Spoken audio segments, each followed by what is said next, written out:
नमस्कार साथियों, आत्मा विषयक यह व्याख्यान स्वामी विवेकानंद ने अमेरिका में दिया था। यह व्याख्यान उनकी पुस्तक ज्ञान योग में संकलित है।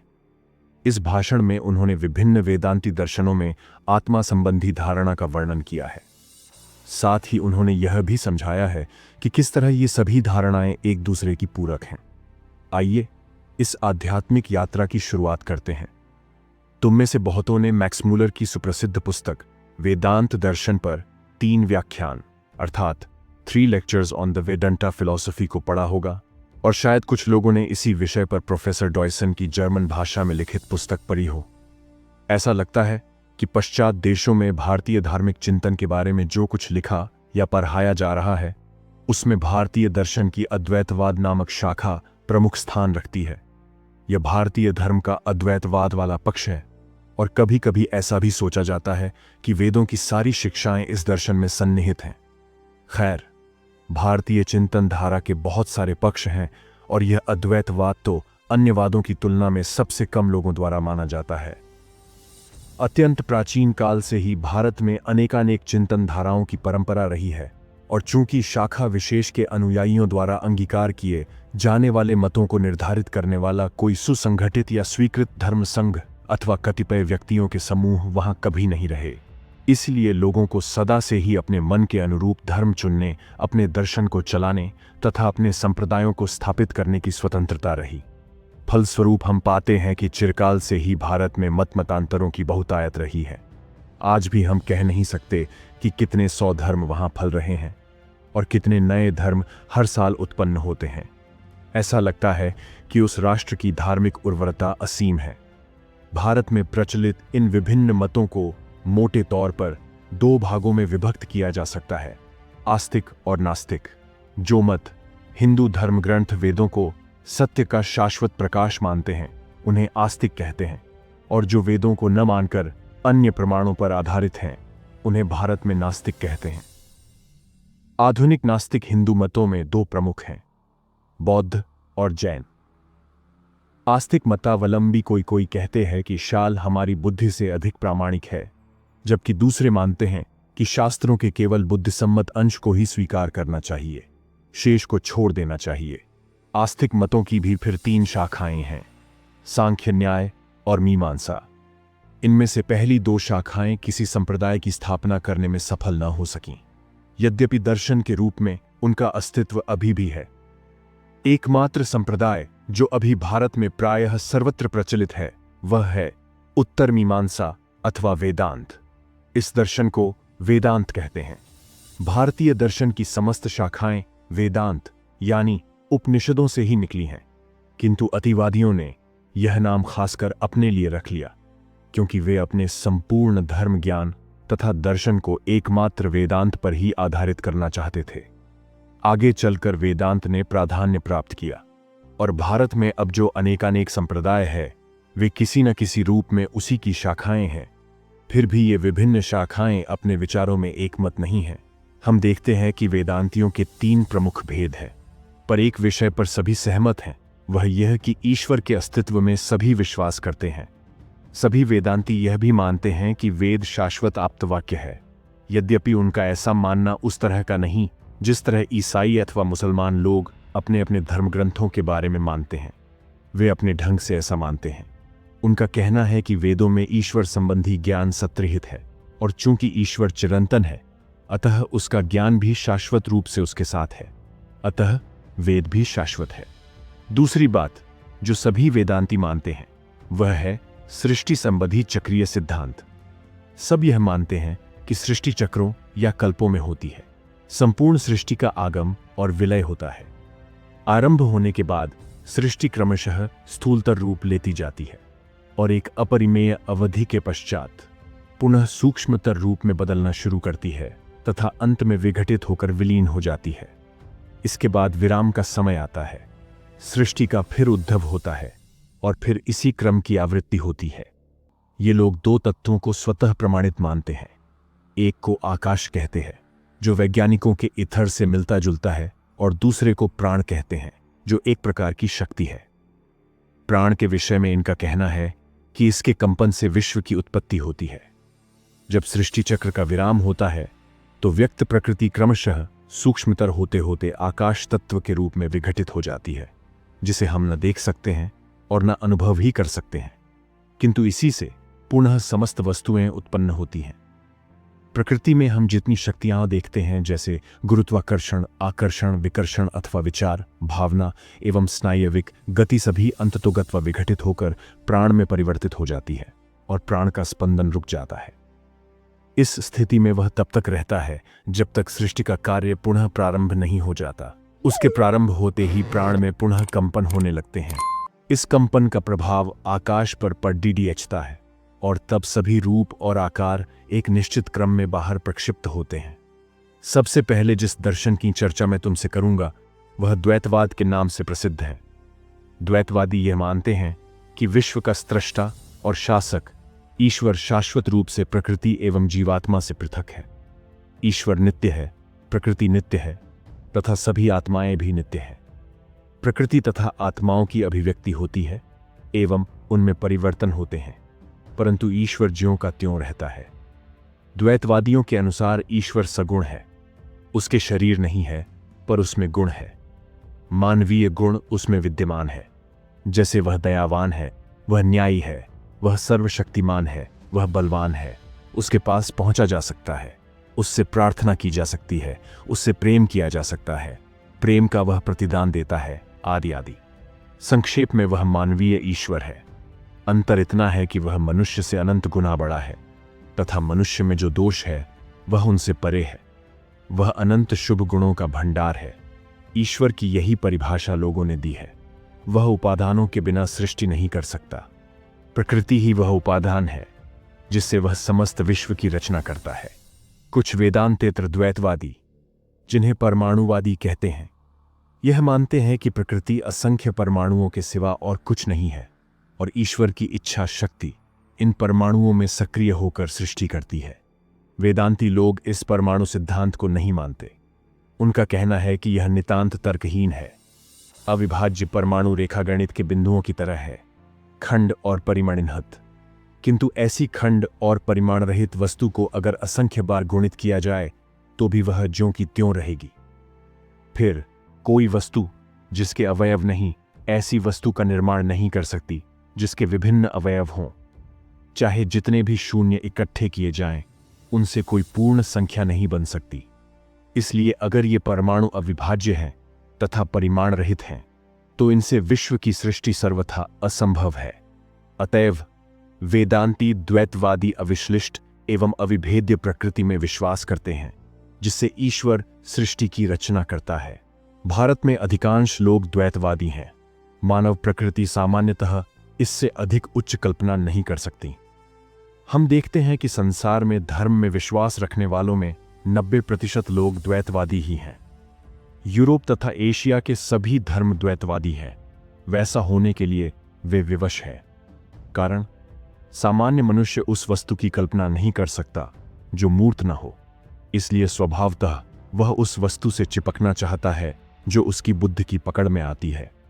तात्पर्य यह कि वह उच्च आध्यात्मिक भावनाओं को तभी समझ सकता है जब ले उसके स्तर पर नीचे उतर आए। वह सूक्ष्म भावों को स्थूल रूप में ही ग्रहण कर सकता है। संपूर्ण विश्व में सर्वसाधारण का यही धर्म है। वे एक ऐसे ईश्वर में विश्वास करते हैं जो उनसे पूर्णतया पृथक, मानो एक बड़ा राजा, एक अत्यंत बलिष्ठ सम्राट हो। साथ ही वे उसे पृथ्वी पर के राजाओं की अपेक्षा अधिक पवित्र बना देते हैं। उसे समस्त दुर्गुणों से रहित और समस्त सद्गुणों का आधार बना देते हैं। जैसे कहीं अशुभ के बिना शुभ और अंधकार के बिना प्रकाश संभव ही। सभी द्वैतवादी सिद्धांतों के साथ पहली कठिनाई यह है कि असंख्य सद्गुणों के भंडार, न्यायी तथा दयालु ईश्वर के राज्य में इतने कष्ट कैसे हो सकते हैं? यह प्रश्न हर द्वैतवादी धर्म के समक्ष है। पर हिंदुओं ने कभी भी इसे सुलझाने के लिए शैतान की कल्पना नहीं की। हिंदुओं ने एकमत होकर स्वयं मनुष्य को ही दोषी माना और उनके लिए ऐसा मानना आसान भी था। क्यों? इसलिए कि जैसा मैंने तुमसे अभी कहा, उन्होंने नहीं माना कि आत्मा की सृष्टि शून्य से हुई। इस जीवन में हम देखते हैं कि हम अपने भविष्य का निर्माण कर सकते हैं। हम में से प्रत्येक हर रोज अगले दिन के निर्माण में लगा रहता है। आज हम कल के भाग्य को निश्चित करते हैं, कल परसों का, और इसी तरह यह क्रम चलता रहता है। इसलिए इस तर्क को हम यदि पीछे की ओर ले चले तो भी यह पूर्णतः युक्तिसंगत होगा। अगर हम अपने ही कर्मों से भविष्य को निश्चित करते हैं तो यही तर्क हम अतीत के लिए भी क्यों न लागू करें। अगर किसी अनंत श्रृंखला की कुछ कड़ियों की पुनरावृत्ति होते हम बारंबार देखें तो कड़ियों के इन समूहों के आधार पर हम समूची श्रृंखला की भी व्याख्या कर सकते हैं। इसी तरह इस अनंत काल के कुछ भाग को लेकर अगर हम उसकी व्याख्या कर सकें और समझ सकें तो यही व्याख्या समय की समूची अनंत श्रृंखला के लिए भी सत्य होगी। यदि यह सत्य हो कि प्रकृति सर्वत्र एक रूप है तो काल की संपूर्ण श्रृंखला पर यही व्याख्या लागू होगी। अगर यह सत्य है कि इस छोटी सी अवधि में हम अपने भविष्य का निर्माण करते हैं, और अगर यह सत्य है कि हर कार्य के लिए कारण अपेक्षित है, तो यह भी सत्य है कि हमारा वर्तमान हमारे संपूर्ण अतीत का परिणाम है। इसलिए यह सिद्ध होता है कि मनुष्य के भाग्य के निर्माण के लिए मनुष्य के सिवा और किसी की जरूरत नहीं है। यहां जो कुछ भी अशुभ दिखता है उसके कारण तो हम ही हैं। हम लोग ही सारे पापों की जड़ हैं। और जिस तरह हम यह देखते हैं कि पापों का परिणाम दुखद होता है, उसी तरह यह भी अनुमान किया जा सकता है कि आज जितने कष्ट देखने को मिलते हैं उन सब के मूल में वे पाप हैं जिन्हें मनुष्य ने अतीत में किया है। इसलिए इस सिद्धांत के अनुसार मनुष्य ही उत्तरदायी है। ईश्वर पर दोष नहीं लगाया जा सकता। वह जो चिरंतन परम दयालु पिता है दोषी नहीं माना जा सकता। हम जो बोते हैं वही काटते हैं। द्वैतवादियों का एक दूसरा विचित्र सिद्धांत यह है कि सभी आत्माएं कभी न कभी मोक्ष को प्राप्त कर ही लेंगी, कोई भी छूटेगी नहीं। नाना प्रकार के उत्थान पतन तथा सुख दुख के भोग के उपरांत अंत में ये सभी आत्माएं मुक्त हो जाएंगी। आखिर मुक्त किससे होंगी? सभी हिंदू संप्रदायों का मत है कि इस संसार से मुक्त हो जाना है। न तो यह संसार जिसे हम देखते तथा अनुभव करते हैं, और न वह जो काल्पनिक है अच्छा और वास्तविक हो सकता है, क्योंकि दोनों ही शुभ और अशुभ से भरे पड़े हैं। द्वैतवादियों के अनुसार इस संसार से परे एक ऐसा स्थान है जहां केवल सुख और केवल शुभ ही है। जब हम उस स्थान पर पहुंच जाते हैं तो जन्म मरण के पाश से मुक्त हो जाते हैं। कहना न होगा कि यह कल्पना उन्हें कितनी प्रिय है। वहां न तो कोई व्याधि होगी और न मृत्यु। वहां शाश्वत सुख होगा और सदा वे ईश्वर के समक्ष रहते हुए परमानंद का अनुभव करते रहेंगे। उनका विश्वास है कि सभी प्राणी, कीट से लेकर देवदूत और देवता तक, कभी न कभी उस लोक में पहुंचेंगे ही जहां दुख का लेश भी नहीं होगा। किंतु अपने इस जगत का कभी अंत नहीं होगा। तरंग की भांति यह सतत चलता रहेगा। निरंतर परिवर्तित होते रहने के बावजूद इसका कभी अंत नहीं होता। मोक्ष प्राप्त करने वाली आत्माओं की संख्या अपरिमित है। उनमें से कुछ तो पौधों में है, कुछ पशुओं में, कुछ मनुष्यों में तथा कुछ देवताओं में है। पर सब के सब उच्चतम देवता भी अपूर्ण हैं, बंधन में हैं। यह बंधन क्या है? जन्म और मरण की अपरिहार्यता। उच्चतम देवों को भी मरना पड़ता है। देवता क्या है? वे विशिष्ट अवस्थाओं या पदों के प्रतीक हैं। उदाहरण स्वरूप इंद्र जो देवताओं के राजा हैं, एक पद विशेष के प्रतीक हैं। कोई अत्यंत उच्च आत्मा इस कल्प में उस पद पर विराजमान है और इस कल्प के बाद वह पुनः मनुष्य के रूप में पृथ्वी पर अवतरित होगी, और इस कल्प में जो दूसरी उच्चतम आत्मा होगी वह उस पद पर जाकर आसीन होगी। ठीक यही बात अन्य सभी देवताओं के बारे में भी है। वे विशिष्ट पदों के प्रतीक हैं जिन पर एक के बाद एक करोड़ों आत्माओं ने काम किया है और वहां से उतरकर मनुष्य का जन्म लिया है। जो मनुष्य फल की आकांक्षा से इस लोक में परोपकार तथा अच्छे काम करते हैं और स्वर्ग अथवा यश प्राप्ति की आशा करते हैं, वे मरने पर देवता बनकर अपने किए का फल भोगते हैं। किंतु यह मोक्ष नहीं है। मोक्ष फल की आशा रखने से नहीं मिलता। मनुष्य जिस किसी भी चीज की आकांक्षा करता है, ईश्वर उसे वह देता है। आदमी शक्ति चाहता है, पद चाहता है, देवताओं की भांति सुख चाहता है। उसकी इच्छाएं तो पूरी हो जाती है, पर उसके कर्म का कोई शाश्वत फल नहीं होता। एक निश्चित अवधि के बाद उसके पुण्य का प्रभाव समाप्त हो जाता है। चाहे वह अवधि कितनी ही लंबी क्यों ना हो, उसके समाप्त होने पर उसका प्रभाव समाप्त हो जाएगा और तब वे देवता पुनः मनुष्य हो जाएंगे और उन्हें मोक्ष प्राप्ति का दूसरा अवसर मिलेगा। निम्न कोटि के पशु क्रमशः मनुष्यत्व की ओर बढ़ेंगे, फिर देवत्व की ओर, और तब शायद पुनः मनुष्य बनेंगे अथवा पशु हो जाएंगे। यह क्रम तब तक चलता रहेगा जब तक वे वासना से रहित नहीं हो जाते, जीवन की तृष्णा को छोड़ नहीं देते और मैं और मेरा के मोह से मुक्त नहीं हो जाते। यह मैं और मेरा ही संसार में सारे पापों का मूल है। अगर तुम किसी द्वैतवादी से पूछो कि क्या तुम्हारा बच्चा तुम्हारा है, तो फौरन वह कहेगा, यह तो ईश्वर का है, मेरी संपत्ति मेरी नहीं बल्कि ईश्वर की है, सब कुछ ईश्वर का है, ऐसा ही मानना चाहिए। भारत में ये द्वैतवादी पक्के निरामिष तथा अहिंसावादी है, किंतु उनके ये विचार बौद्ध लोगों के विचारों से भिन्न है। अगर तुम किसी बौद्ध से पूछो, आप क्यों अहिंसा का उपदेश देते हैं, तो वह उत्तर देगा, हमें किसी के प्राण लेने का अधिकार नहीं है। किंतु अगर तुम किसी द्वैतवादी से पूछो, आप जीव हिंसा क्यों नहीं करते, तो वह कहेगा, क्योंकि सभी जीव तो ईश्वर के हैं। इस तरह द्वैतवादी मानते हैं कि मैं और मेरा का प्रयोग केवल ईश्वर के संबंध में ही करना चाहिए। मैं का संबोधन केवल वही कर सकता है और सारी चीजें भी उसी की हैं। जब मनुष्य इस स्तर पहुंच जाए कि मैं और मेरा का भाव उसमें न रहे, सारी चीजों को ईश्वरीय मानने लगे, हर प्राणी से प्रेम करने लगे और किसी पशु के लिए भी अपना जीवन देने के लिए तैयार रहे, और ये सारे भाव बिना किसी प्रतिफल की आकांक्षा से हों, तो उसका हृदय स्वतः पवित्र हो जाएगा तथा उस पवित्र हृदय में ईश्वर के प्रति प्रेम उत्पन्न होगा। ईश्वर ही सभी आत्माओं के आकर्षण का केंद्र है। द्वैतवादी कहते हैं, अगर कोई सुई मिट्टी से ढकी हो तो उस पर चुंबक का प्रभाव न होगा, पर ज्यों ही उस पर से मिट्टी को हटा दिया जाएगा त्यों ही वह चुंबक की ओर आकृष्ट हो जाएगी। ईश्वर चुंबक है और मनुष्य की आत्मा सुई। पाप रूपी मल इसको ढके रहता है। जैसे ही कोई आत्मा इस मल से रहित हो जाती है, वैसे ही प्राकृतिक आकर्षण से वह ईश्वर के पास चली आती है और सनातन रूप से उसके साथ रहने लगती है, यद्यपि उसका ईश्वर से कभी तादात्म्य नहीं होता। पूर्ण आत्मा अपनी इच्छा के अनुरूप कोई भी रूप ग्रहण कर सकती है। अगर वह चाहे तो सैकड़ों शरीर धारण कर सकती है और चाहे तो एक भी नहीं। वह लगभग सर्वशक्तिमान हो जाती है। अंतर केवल इतना रहता है कि वह सृष्टि नहीं कर सकती। सृष्टि करने की शक्ति केवल ईश्वर ही की है। चाह कोई कितना भी पूर्ण क्यों न हो, वह विश्वनियंता नहीं हो सकता। यह काम केवल ईश्वर ही कर सकता है। किंतु जो आत्माएं पूर्ण हो जाती हैं, वे सभी सदा आनंद से ईश्वर के साथ रहती है। द्वैतवादी लोगों की यही धारणा है। ये द्वैतवादी और भी मत का प्रचार करते हैं, प्रभु मुझे यह दो, मुझे वह दो। ईश्वर से इस तरह की प्रार्थना करने पर इन लोगों को आपत्ति है। ये समझते हैं कि ऐसा नहीं करना चाहिए।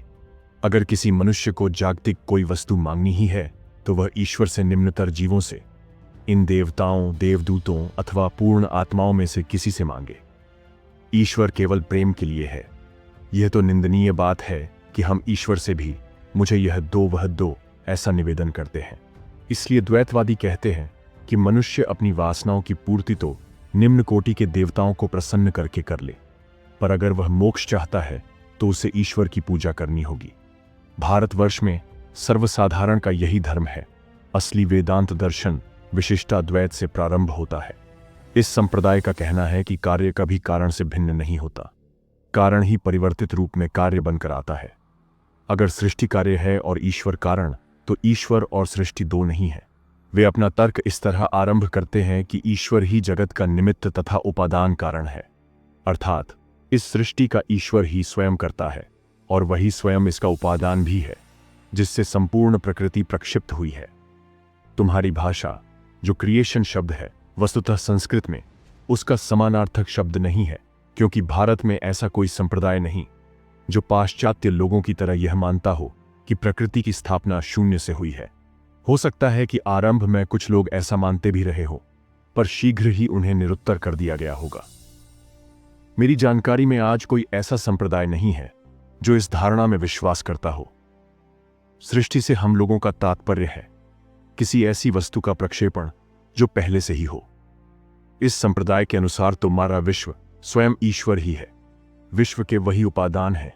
वेदों में हम पढ़ते हैं, जिस तरह ऊर्णनाभि अर्थात मकड़ी अपने ही शरीर से तंतुओं को निकालता है, उसी तरह यह सारा विश्व भी ईश्वर से प्रादुर्भूत हुआ है। अब अगर कार्य कारण का ही दूसरा रूप है, तो प्रश्न उठता है कि ईश्वर, जो चेतन और शाश्वत ज्ञान स्वरूप है, किस तरह इस भौतिक, स्थूल और अचेतन जगत का कारण हो सकता है। अगर कारण परम शुद्ध और पूर्ण हो, तो कार्य अन्यथा कैसे हो सकता है। ये विशिष्टाद्वैतवादी क्या कहते हैं? उनका एक विचित्र सिद्धांत है। उनका कहना है कि ईश्वर, प्रकृति एवं आत्मा एक हैं। ईश्वर मानो जीव है और प्रकृति तथा आत्मा उसके शरीर है। जिस तरह मेरे एक शरीर है तथा एक आत्मा है, ठीक उसी तरह संपूर्ण विश्व एवं सारी आत्माएं ईश्वर के शरीर हैं और ईश्वर सारी आत्माओं की आत्मा है। इस तरह ईश्वर विश्व का उपादान कारण है। शरीर परिवर्तित हो सकता है, तरुण या वृद्ध, सबल या दुर्बल हो सकता है, किंतु इससे आत्मा पर कोई प्रभाव नहीं पड़ता। एक ही शाश्वत सत्ता शरीर के माध्यम से सदा अभिव्यक्त होती है। शरीर आता जाता रहता है, पर आत्मा कभी परिवर्तित नहीं होती। ठीक इसी तरह समस्त जगत ईश्वर का शरीर है और इस दृष्टि से वह ईश्वर ही है।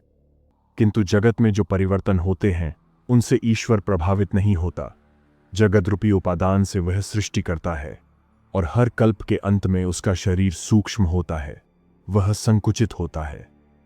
फिर परवर्ती कल्प के प्रारंभ में वह विस्तृत होने लगता है और उससे विभिन्न जगत निकलते हैं।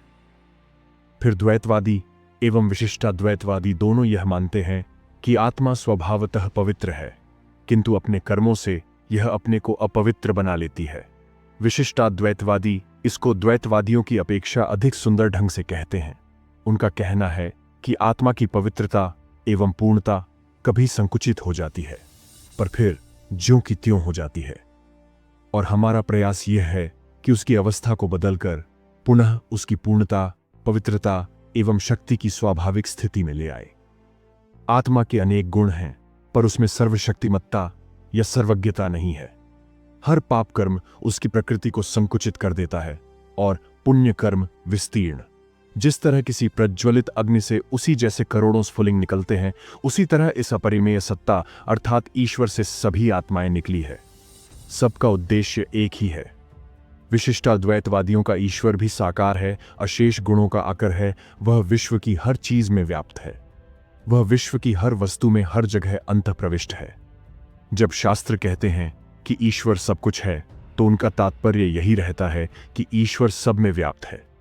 उदाहरणतः ईश्वर दीवाल नहीं हो जाता, बल्कि वह दीवाल में व्याप्त है। विश्व में कोई ऐसा कण नहीं, ऐसा अणु नहीं जिसमें वह न हो। आत्माएं सीमित हैं, वे सर्वव्यापी नहीं हैं। जब उनकी शक्तियों का विस्तार होता है और वे पूर्ण हो जाती हैं, तो जरा मरण के चक्र से मुक्ति पा जाती है और सदा के लिए ईश्वर में ही वास करती है। अब हम अद्वैतवाद पर आते हैं। मेरे विचार में अब तक विश्व के किसी भी देश में दर्शन एवं धर्म के क्षेत्र में जो प्रगति हुई है, उसका चरमतम विकास एवं सुंदरतम पुष्प अद्वैतवाद में है। यहां मानव विचार अपनी अभिव्यक्ति की पराकाष्ठा प्राप्त कर लेता है और अभेद्य प्रतीत होने वाले रहस्य के भी पार चला जाता है। यह है वेदांत का अद्वैतवाद। अपनी दुरूहता और अतिशय उत्कृष्टता के कारण यह जनसमुदाय का धर्म नहीं बन पाया। पिछले 3000 वर्षों से जहां इसका एक छित्र शासन रहा है, जो इसका जन्म स्थान है, उस भारत में भी यह सर्वसाधारण तक पहुंचने में असमर्थ ही रहा। आगे चलकर हम देखेंगे कि संसार के श्रेष्ठ विचारशील व्यक्तियों को भी इसको समझने में कठिनाई होती रही है। हमने अपने आप को इतना दुर्बल बना लिया है, इतना नीचे गिरा लिया है। हम बातें चाहे जितनी बड़ी बड़ी करें, पर सत्य तो ये है कि स्वभावतः हम किसी दूसरे का सहारा चाहते हैं। हमारी दशा उन छोटे और कमजोर पौधों की है जो किसी सहारे के बिना नहीं रह सकते। कितनी बार लोगों ने मुझसे एक सुखकर धर्म की मांग की। कुछ ही लोग हैं जो सत्य की जिज्ञासा करते हैं, उससे भी कम सत्य को जानने का साहस करते हैं और सबसे कम सत्य को जानकर हर प्रकार से उसकी कार्य रूप में परिणत करते हैं। यह उनका दोष नहीं, बल्कि उनके मस्तिष्क का दोष है। हर नया विचार, खासकर उच्च कोटि का, लोगों को अस्त व्यस्त कर देता है, उनके मस्तिष्क में नया मार्ग बनाने लगता है और उनके संतुलन को नष्ट कर देता है। साधारणतः लोग अपने इर्द गिर्द के वातावरण में रमे रहते हैं और इससे ऊपर उठने के लिए उन्हें प्राचीन अंधविश्वासों वंशानुगत अंधविश्वासों, वर्ग नगर देश के अंधविश्वासों तथा इन सब की पृष्ठभूमि में स्थित मानव प्रकृति में सत्रहित अंधविश्वासों की विशाल राशि पर विजय प्राप्त करनी होती है। फिर भी कुछ तो ऐसे वीर लोग संसार में है ही जो सत्य को जानने का साहस करते हैं, जो उसे धारण करने तथा अंत तक उसका पालन करने का साहस करते हैं। अद्वैतवादी लोगों का क्या कहना है? उनका कहना है कि अगर ईश्वर है तो वह सृष्टि का निमित्त तथा उपादान कारण दोनों है। वह केवल स्रष्टा नहीं अपितु सृष्टि भी है। वह स्वयं ही विश्व है। पर यह कैसे संभव है? शुद्ध चित्त स्वरूप ईश्वर विश्व में कैसे परिणत हुआ है? हां, ऐसा ही प्रतीत होता है। जिसे अज्ञानी लोग विश्व कहते हैं, वस्तुतः उसका अस्तित्व है ही नहीं। तब तुम और मैं और ये सारी चीजें जिन्हें हम देखते हैं क्या है? मात्र आत्मसम्मोहन। सत्ता केवल एक है और वह अनादि अनंत और शाश्वत शिव स्वरूप है। उस सत्ता में ही हम ये सारे सपने देखते हैं। एक आत्मा ही है जो इन सारी चीजों से परे है, जो अपरिमेय है, जो ज्ञात से तथा ज्ञेय से परे है। हम उसी में तथा उसी के माध्यम से विश्व को देखते हैं। एकमात्र सत्य वही है। वही यह मेज है, वही दर्शक है, वही दीवाल है, वही सब कुछ है, पर नाम और रूप से रहित। मेज में से नाम और रूप को हटा दो, जो बचेगा वही वह सत्ता है। वेदांती उस सत्ता में लिंग भेद नहीं मानते। लिंग तो मानव मस्तिष्क से उत्पन्न एक कल्पना, एक भ्रम है। आत्मा का कोई लिंग नहीं। जो लोग भ्रम में है, जो पशु के सदृश हो गए हैं, वे पुरुष या स्त्री को देखते हैं, किंतु जो जीते जागते देवता है, वे नर या नारी में अंतर नहीं जानते। जो सारी चीजों से ऊपर सो चुके हैं, उसके लिए नर नारी में भेद की भावना कैसे रह सकती है? हर व्यक्ति, हर वस्तु शुद्ध आत्मा है, जो पवित्र है, लिंगहीन है तथा शाश्वत शिव है। नाम रूप और शरीर ही जो भौतिक है, सारी भिन्नताओं के मूल है। अगर तुम नाम और रूप के अंतर को हटा दो तो सारा विश्व एक है। दो की सत्ता नहीं है, बल्कि सर्वत्र एक ही है। तुम और मैं एक हैं। न तो प्रकृति है, न ईश्वर और न विश्व। बस एक ही अपरिमेय सत्ता है जिससे नाम और रूप के आधार पर ये तीनों बने हैं। ज्ञाता को कैसे जाना जा सकता है? वह नहीं जाना जा सकता। तुम अपने आप को कैसे देख सकते हो? तुम अपने को प्रतिबिंबित भर कर सकते हो। इस तरह यह सारा विश्व एक शाश्वत सत्ता आत्मा की प्रतिच्छाया मात्र है। और चूंकि प्रतिच्छाया अच्छे या बुरे प्रतिफलक पर पड़ती है, इसलिए तदनुरूप अच्छे या बुरे बिंब बनते हैं। अगर कोई व्यक्ति हत्यारा है तो उसमें प्रतिफलक बुरा है, न कि आत्मा। दूसरी ओर अगर कोई साधु है तो उसमें प्रतिफलक शुद्ध है। आत्मा तो स्वरूपतः शुद्ध है। एक वही सत्ता है जो कीट से लेकर पूर्णतया विकसित प्राणी तक में प्रतिबिंबित है। इस तरह यह संपूर्ण विश्व एक एकत्व, एक सत्ता है, भौतिक, मानसिक, नैतिक, आध्यात्मिक, हर दृष्टि से। इस एक सत्ता को ही हम विभिन्न रूपों में देखते हैं। अपने मन से अनेक बिंब इस पर अध्यस्त करते हैं। जिस प्राणी ने अपने को मनुष्यत्व तक ही सीमित रख लिया है, उसे ऐसा लगता है कि यह संसार मनुष्यों का है, किंतु जो चेतना के उच्चतर स्तर पर है, उसे यह संसार स्वर्ग सा दिखता है। वस्तुतः एक ही सत्ता या आत्मा अखिल ब्रह्मांड में व्याप्त है। इसका न तो आना होता है, न जाना। न यह पैदा होती है, न मरती है, और न पुनः अवतरित होती है। आखिर यह मर भी कैसे सकती है? यह जाए तो कहां जाए? संसार और स्वर्ग आदि सारे स्थानों की व्यर्थ कल्पना तो हमने कर रखी है। न तो वे कभी रहे हैं, न अब भी हैं, और न भविष्य में कभी होंगे। मैं सर्वव्यापी हूं, शाश्वत हूं। मैं जा ही कहां सकता हूं? मैं कहां नहीं हूं? मैं तो प्रकृति की पुस्तक को पढ़ रहा हूं, पृष्ठ पर पृष्ठ उलटता जा रहा हूं, और जीवन का एक एक स्वप्न समाप्त होता जा रहा है। एक पन्ना पढ़ता हूं, एक स्वप्न समाप्त होता है, और इसी तरह यह क्रम जारी है। जब सारी पुस्तक पढ़ डालूंगा तो उसे लेकर एक किनारे रख दूंगा। यही मेरे खेल का अंत होगा। आखिर वेदांतियों के इन सारे कथनों का तात्पर्य क्या है? आत्मा का श्रेष्ठत्व। संसार में जो देवता कभी पूजे जाते थे या पूजे जाएंगे, उन्हें निकाल बाहर कर वेदांतियों ने उनके स्थान पर मनुष्य की आत्मा को आसीन किया। वही आत्मा जो चंद्र, सूर्य और स्वर्ग की तो बात ही क्या, अखिल ब्रह्मांड से भी श्रेष्ठ है। संपूर्ण शास्त्र एवं विज्ञान मनुष्य के रूप में प्रकट होने वाली इस आत्मा की महिमा की कल्पना भी नहीं कर सकते। वह समस्त ईश्वरों में श्रेष्ठ है, एकमात्र वही ईश्वर है जिसकी सत्ता सदैव थी, सदैव है और सदैव रहेगी। इसीलिए मैं किसी अन्य की नहीं बल्कि अपनी ही पूजा करूंगा। मैं अपनी आत्मा की पूजा करता हूं, यही वेदांती कहता है। मैं किसे नमन करूं? स्वयं को। मैं सहायता मांगू भी तो किससे? कौन मुझ एकमात्र अपरिमेय सत्ता को सहायता देने वाला है? ये सब केवल भ्रम और स्वप्न है। कब, किसने, किसकी सहायता की है? कभी नहीं। अगर तुम द्वैतवाद में विश्वास करने वाले किसी कमजोर प्राणी को गिड़गिड़ाते और स्वर्ग से सहायता की भीख मांगते देखो तो यही समझो कि वह व्यक्ति नहीं जानता कि स्वर्ग उसके भीतर ही है। यह ठीक है कि उसकी याचना सार्थक भी होती है, उसे सहायता मिलती है, पर वह सहायता स्वर्ग से नहीं अपितु उसके अंदर से ही आती है। भ्रमवश वह समझ लेता है कि वह बाहर से आती है। एक उदाहरण लो। कोई रोगी है, उसे किवाड़ दियाच खटखटाने की आवाज सुनाई पड़ती है। वह जाकर किवाड़ खोलता है पर उसे कोई नहीं दिखता। वह लौट कर आ जाता है पर फिर खटखटाहट होती है और वह जाकर दरवाजा खोलता है पर फिर कोई नहीं दिखता। इस बार वह आकर सोता है तो पाता है कि वह खटखटाहट स्वयं उसके हृदय की धड़कन है। इसी तरह आदमी भ्रमवश अपने से बाहर विभिन्न देवताओं की तलाश में रहता है, पर जब उसके अज्ञान का चक्कर समाप्त होता है तो वह पुनः लौटकर अपनी आत्मा पर आ टिकता है। जिस ईश्वर की खोज में वह दर दर भटकता रहा, वन प्रांतर तथा मंदिर मस्जिद को छानता रहा, जिसे वह स्वर्ग में बैठकर संसार पर शासन करने वाला मानता रहा, वह कोई अन्य नहीं बल्कि उसकी अपनी ही आत्मा है। वह मैं है और मैं वह। मैं ही अर्थात जो आत्मा हूं, ब्रह्म हूं। मेरे इस तुच्छ मैं का कभी अस्तित्व नहीं रहा।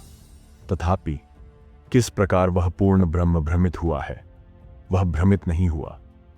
किस प्रकार पूर्ण ब्रह्म स्वप्न देख सकता है, उसने कभी स्वप्न नहीं देखा। सत्य कभी स्वप्न नहीं देखता। यह प्रश्न ही कि आत्मा को भ्रम कैसे हुआ बेतुका है। भ्रम से भ्रम की उत्पत्ति होती है, पर जैसे ही सत्य का दर्शन होता है भ्रम दूर हो जाता है। भ्रम सदा भ्रम पर आधारित रहता है। सत्य, ईश्वर तथा आत्मा कभी उसके आधार नहीं हो सकते। तुम कदापि भ्रम में नहीं हो, वही भ्रम है जो तुम में तुम्हारे सम्मुख है। एक बादल है, दूसरा आता है और उसे हटा देता है और उसका स्थान ले लेता है। फिर दूसरा आता है और पहले को हटा देता है। जैसे अनंत नीले आकाश में रंगारंग बादल आते हैं, क्षण भर ठहरते हैं और अंतर्हित हो जाते हैं, पर आकाश ज्यों का त्यों शाश्वत नील रूप से विद्यमान रहता है। वैसे ही तुम भी शाश्वत पूर्णता और शुद्धता के साथ विद्यमान हो। यद्यपि भ्रम के बादल आते जाते रहते हैं, तुम ही वास्तविक विश्व देवता हो। यही नहीं, दो की भावना ही अयथार्थ है, एक ही तो सत्ता है। तुम और मैं कहना ही गलत है, केवल मैं कहो। मैं ही तो करोड़ों मुंह से खा रहा हूं, फिर मैं भूखा कैसे रह सकता हूं? मैं ही तो करोड़ों करोड़ों काम कर रहा हूं, फिर मैं निष्क्रिय कैसे हो सकता हूं? मैं ही समस्त विश्व का जीवन जी रहा हूं, मेरे लिए मृत्यु कहां है? मैं जीवन और मृत्यु के परे हूं, मैं मुक्ति की खोज कहां करूं? मैं तो स्वभाव से ही मुक्त हूं। मुझे इस विश्व के ईश्वर को बांध कौन सकता है? संसार के धर्म ग्रंथ मानो छोटे छोटे नक्शे हैं जो मेरी महिमा को, मुझ अनंत विस्तारी सत्ता को चित्रित करने का प्रयास करते हैं। ये पुस्तकें मेरे लिए क्या हैं? अद्वैतवादी इस प्रकार कहते हैं, सत्य को जान लो और क्षण भर में मुक्त हो जाओ, सारा अज्ञान भाग जाएगा। जब एक बार मनुष्य विश्व की अनंत सत्ता से अपने को एकीभूत कर लेता है, जब विश्व की सारी पृथकता विनष्ट हो जाती है, जब सारे देवता और देवदूत, नर नारी, पशु और पौधे उस एकत्व में विलीन हो जाते हैं, तब कोई भय नहीं रह जाता। क्या मैं अपने आप को चोट पहुंचा सकता हूं? अपने को मार सकता हूं? क्या मैं अपने को आघात पहुंचा सकता हूं? डरना किससे? अपने आप से डर कैसा? जब ऐसा भाव आ जाएगा तब समस्त दुखों का अंत हो जाएगा। मेरे दुख का कारण क्या हो सकता है? मैं ही तो समस्त विश्व की एकमात्र सत्ता हूं। तब किसी से ईर्ष्या नहीं रह जाएगी, क्योंकि ईर्ष्या किससे? स्वयं से।